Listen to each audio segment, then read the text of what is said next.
Albatta har birimiz koinotning galaktikalar va meteoritlar juda ko'p soniga ega bo'lgan cheksiz makon ekanligini bilamiz. Bu cheksizlikni aqlga sig'dirish juda qiyin. Kimdir kosmosni yaxshi ko'radi, yana kimdir esa ochiqchasiga qo'rquvga tushadi. Olimlarning kuzatuvlariga qaraganda, koinotda 500 milliarddan ortiq galaktikalar mavjud, lekin koinotdagi deyarli har bir jism o'zining noyob ovoziga ega ekanligini bilasizmi? Bugungi dasturimizni oxirigacha ko'ring va Quyoshni, qora tuynukni va ona yerimizni qanday tovush chiqarish haqida bilib oling. Demak, assalomu alaykum, mo'jizaviy dunyo e'tiboringiz markazida.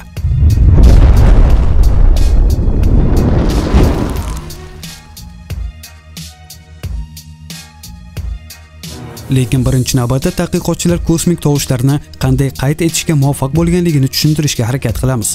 Koinotda atmosfera havosi mavjud emas va inson quloqlari faqat havo almashish natijasida eshita oladi. Samoviy jismlar super o'tkazuvchi radio to'lqinlar chiqaradi. Ularning chastotasini havo chastotalari bilan taqqoslash juda oson. Biz odamlar bunday radio to'lqinlarni eshitishga qodir emasmiz, biroq olimlar buni amalga oshirish yo'lini topishdi. Ular maxsus antena yordamida radio to'lqinlarni qabul qilishdi. Keyin esa ovoz kuchaytirgichlarga jo'natishdi. Endi faqat tovushni yaxshilovchi uskunaga uzatish qoldi xolos. Qarabsizki, hammasi joyida. Siz kosmosning tovushlaridan rohatlanishingiz mumkin. Ha, ishonavering, ularni ba'zilaridan lazzatlanasiz. Quyosh ajoyib yulduz bo'lib, usiz bizni sayyoramizda hayot bo'lishi imkoni yo'q edi. Osmondagi bu kichik porloq nuqtaga qarab, aslida bu bizning sayyoramizdan 109 marotaba katta ekanligiga ishonish qiyin. Lekin endi sizda Quyoshni faqat ko'rish emas, balki eshitish imkoniyati ham bor.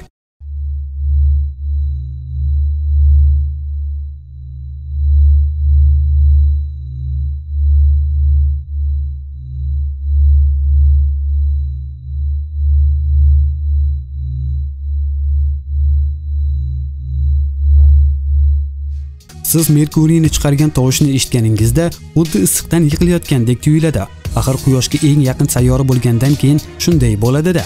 Ularning orasidagi masofa juda qisqa bo'lib, taxminan 58 million kilometrni tashkil etadi.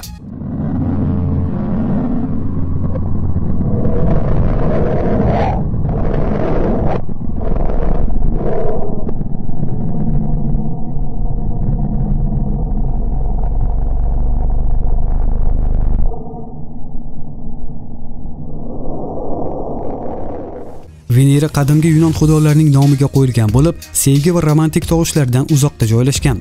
Buni ajablanarli joy yo'q, chunki Venera juda qo'rqinchli va dahshatli sayyora. Uning issiqligi Selsiy bo'yicha 462 gradusni tashkil etadi. Atmosfera bosimi esa taxminan 900 metrlik chuqurlikdagi suv bosimiga teng.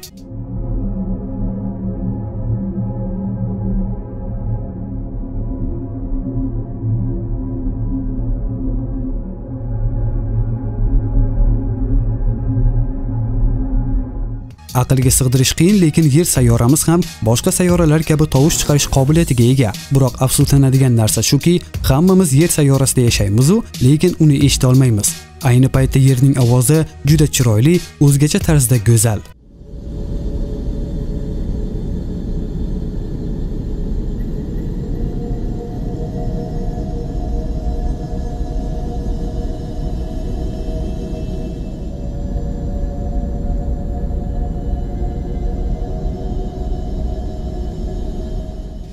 Oy bizning sayyoramizga juda yaqin bo'lishiga qaramay, hali ham sirlarga to'la. Bizni qiziqtirgan savollardan biri esa Yerdan 4 marotaba kichik bo'lgan bu kichik sherikning qanday dahshatli tovushlar chiqarishligi.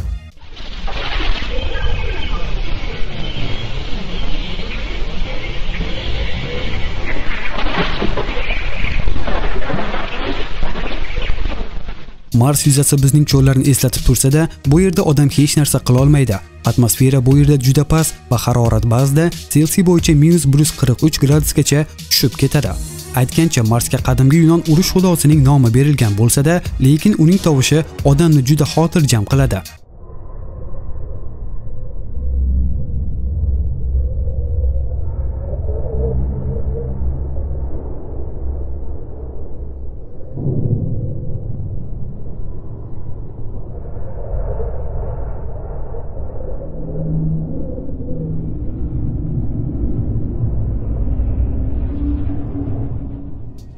Bilasizmi, Yupiter sayyorasi juda kuchli radio manbaiga ega. Kosmik kemalar buzilib ketmasligi uchun uning yon tarafiga uchishadi. Ba'zi astronomlar ushbu hodisaning sababini sayyora ichidagi metal vodorod deb taxmin qilishadi. Ehtimol shu sababli ham Yupiter bunday g'ayrioddiy tovushga egadir.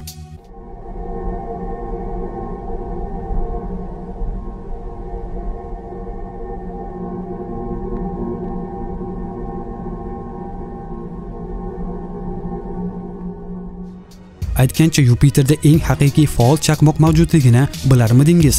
Ayni paytda Yupiter sayyoramizdan 12 marotabaga kattaroq hisoblanadi.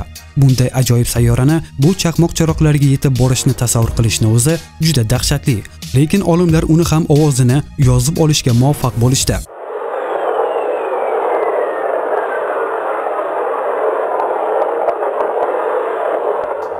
Yupiter yo'ldoshlarini haqiqiy ovozga hech qanday aloqasi yo'q. Bu Quyosh sistemasidagi geologik jihatdan eng faol sayyoralardan. Uning yuzasi 400 dan ortiq faol vulqonlar bilan to'lgan. Oltin gugurt chiqindilari 500 km balandlikka ko'tariladi. Ularning ovozini esa o'zingiz eshiting.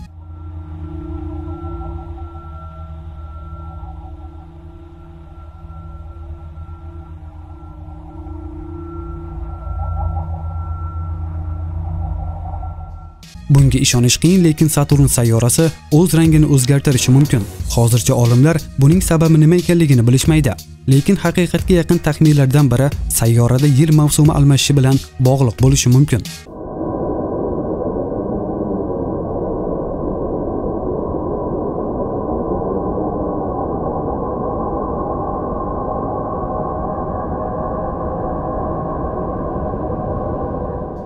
Saturnning ekvatorial tekisligida muz va chang shakllanishi mavjud. Bu sayyoraning taniqli halqasi deb ham hisoblashingiz mumkin va ular ham tovushlarni yaratishadi.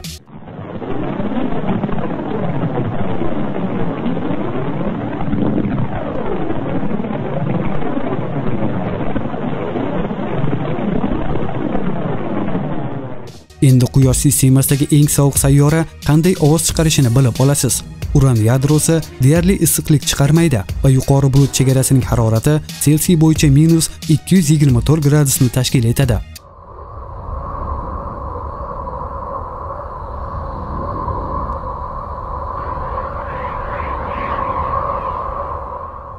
Uranning halqalari Saturn halqalari kabi aniq va sezilarli emas, lekin ularga ham e'tibor berish kerak. Ular ajoyib meditatsiya uchun mos keluvchi ovoz chiqaradi.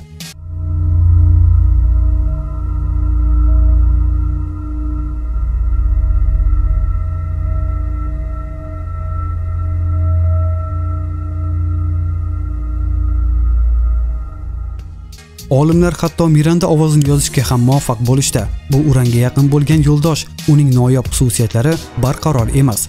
Avvaliga u qo'rqinchli gumbaz va keyin sirenlar qo'shiqlariga o'xshash tovushlar chiqaradi.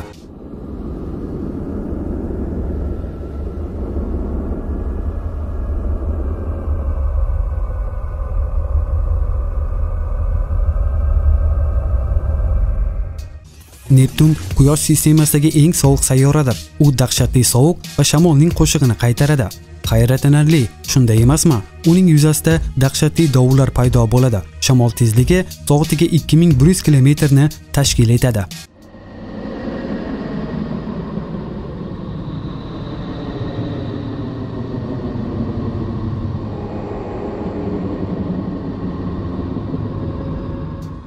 Uzoq vaqt davomida Pluton odatdagi sayyora hisoblangan, biroq 2006-yil sentyabr oyida u kichik sayyoralar ro'yxatiga kiritilgan, chunki uning o'lchami juda kichik edi. Pluton massasi u joylashgan kamar obyektining umumiy massasining atigi 7% ni tashkil etadi. Keling uni tinglab ko'ramiz.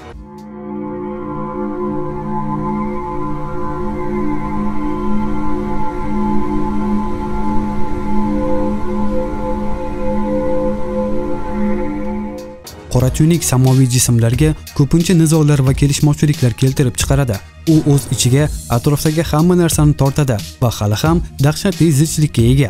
Muhimi, siz o'lchov nimaligini yaxshi tushunasiz. Qora tuynukning kattaligini bilish uchun qo'lingizga 9 diametrlik to'pchani oling va Yer sayyorasi qora tuynukda xuddi shunday ko'rinadi. Hozir siz eshitadigan ovozlar Yerdan 250 million yorug'lik yiliga teng uzoqlikdagi qora tuynukdan chiqyapti.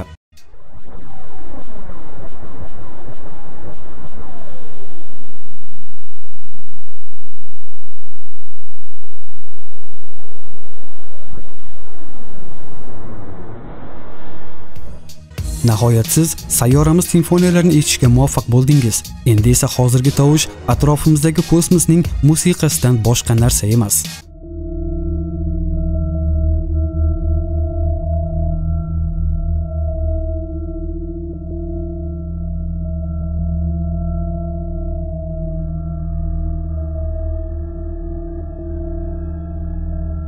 To'g'risi bular juda ta'sirli va dahshatli. Bularni eshitib, Allohning qudrati qanchalar ulug' katta ekanligiga yana bir bor iymon keltiramiz. Bu zaminning boshqaruvchisi, yaratuvchisi bor va biz unga doimo hamd va sanolar aytamiz.